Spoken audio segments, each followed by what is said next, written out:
Shalom, shalom. All praise to the Most High. I want to give all praise and glory to the Most High Yahweh, Bahashem, Hamashiach, Womalak Yahweh Shah, the Father Yahweh. Yahweh Shah is the Son, who people ignorantly call him Jesus. Lord willing, y'all are keeping the Sabbath, which is Friday to sundown to Saturday to sundown. So let's get into it. So I was meditating on how we are really living in the last days. And then I went on Apple News and I saw this. And the title is Global Wave of Protest Rattles Government, right? So let's read it. From Latin America to the Middle East to Hong Kong, messaging apps are giving wing to massive demonstrations against the status quo. So after I get done reading this, I'm going to back it up with a video and some scriptures.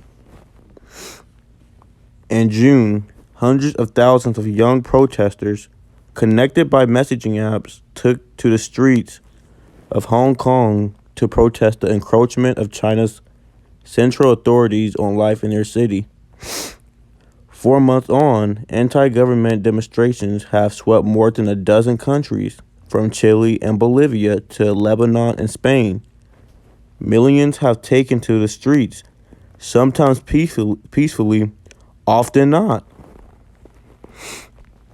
Thousands have been injured and scores killed. Protesters have blocked roads, closed airports, and attacked institutions that have become objects of their ire. So yeah, it's getting crazy.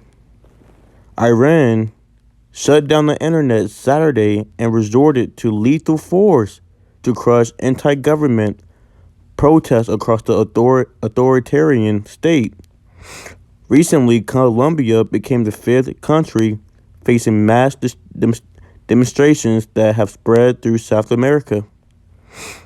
It is impossible to draw neat lines connecting the unrest that is spanning the globe, but the fact that people have poured into the streets in so many places, often sharing tactics and even slogans, has given the turmoil the contours of a new social movement, echoing past upheavals such as the Arab Spring and the student protests of 1968. Right here. The immediate sparks vary from country to country, but underlying the unrest are an often similar mix of social and economic discord, helping fuel demands for sweeping changes to the existing political order. In Barcelona, protesters angered by jail sentences for secessionist activists won independence for their Catalan speaking region. Many in the wealthy region have grown increasingly resentful about subsidizing Spain's poor regions with their taxes. So as you can see in the Middle East, all hell is breaking loose, right? And that's stated in the Bible. Oh yeah. So we're living in the last days. And if you think we're not, you're just a blind man walking. You're a fool. Thus saith the Lord. So let's get this.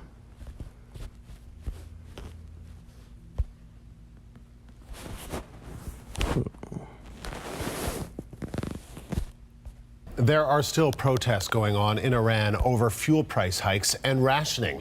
But with 95% of internet access shut down by the government, it's hard for the outside world to tell. Coming to a city near you, 10 times worse.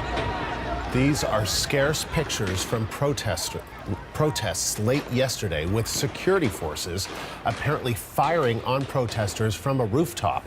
The protests began when the government announced the hikes. The country's economy is in serious trouble, and inflation is causing many people hardship. Jobs are hard to find, and the currency is shaky.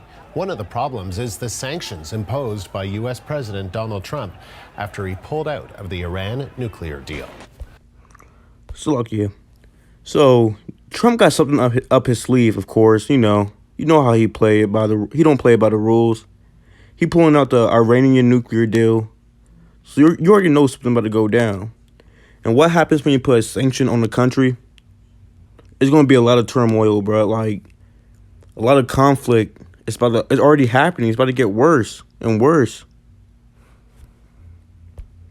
So learning the latest on the situation in Iran is a challenge, but reporter Hadi Neely and his colleagues at BBC Persia are getting updates. I can watch the rest of the video. I just wanted to get that. Let's get the precepts. So let's first get Amos 8 and 11. Amos chapter 8, verse 11. Behold, the days come, saith the Lord God, that I will send a famine in the land, not a famine of bread, nor a thirst for water, but of hearing the words of the Lord. So this famine, it's not no food famine where there's like lack of food. It's going to be a lack of prophets to teach you these things in the Bible. You won't be hearing about the Bible anymore because mostly people gain this knowledge through the internet. This internet in America is about to be shut down. So when all hell breaks loose, the internet going to be shut down.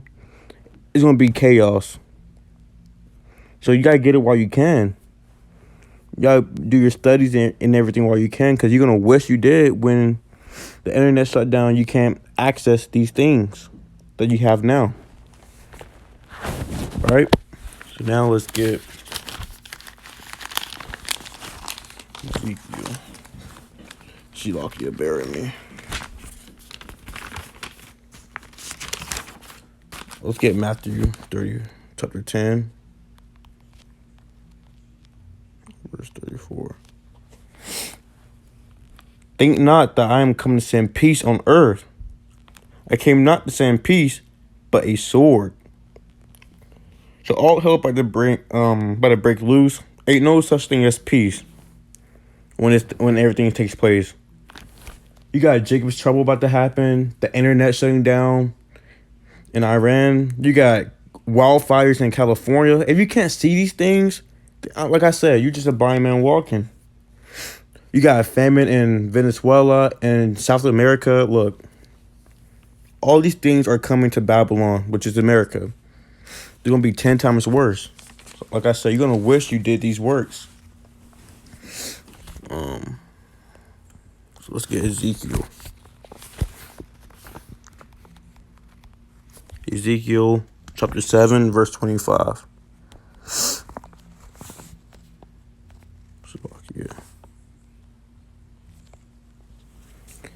Destruction cometh, and they shall seek peace, and there shall be none. There's not going to be no peace in these last days. It's going to be utter destruction, chaos, people killing each other for a loaf of bread. That's how chaotic it's about to be on this earth. You really think you're going to be able to you really think somebody in America is going to be able to live with no internet, man? Look, they going to lose their mind. They might even try to kill themselves. Not even in a day. Not even in a day. Just think about it. For a week. It's about to be chaotic, man. Y'all don't know. Y'all gotta open your eyes, man.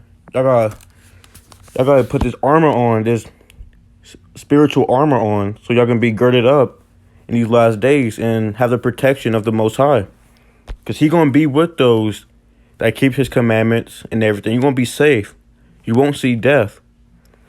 But if you don't do the commandments and do wicked stuff, then you're just going to die by the sword. Or by famine. So let's get a precept. Let's get Ezekiel chapter 5, verse 16.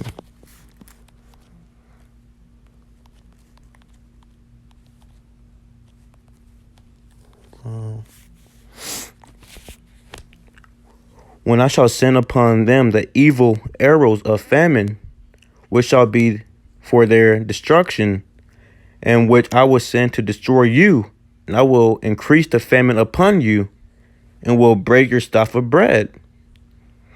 So I will send upon you famine and evil beasts, and they shall bereave thee, and pestilence and blood shall pass through thee, and I will bring the sword upon thee.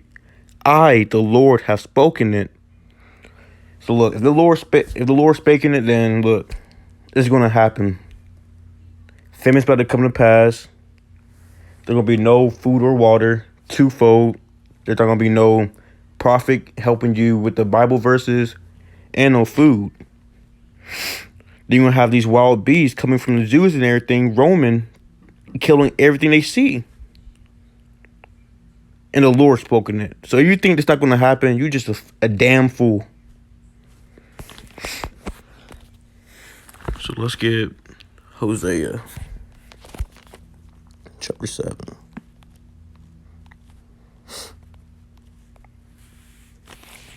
Woe unto them, for they have fled from me. Destruction unto them, because they have transgressed against me. Though I have redeemed them, yet they have spoken lies against me. So he's talking about his people. If you the one that mocks the prophets that's trying to help you with these words, that's woe unto you. If you was in this truth and you fled from it, that's woe unto you. So basically, if you're not keeping the commandments, woe unto you. Destruction is coming your way. You're a dead man walking. You're in the Walking Dead, basically. So, and when he says, yet they have spoken lies against me, saying he's not coming back. He's a so-called white guy. He loves everybody. He's not going to destroy me. I got the faith on me. And you're not even keeping the commandments.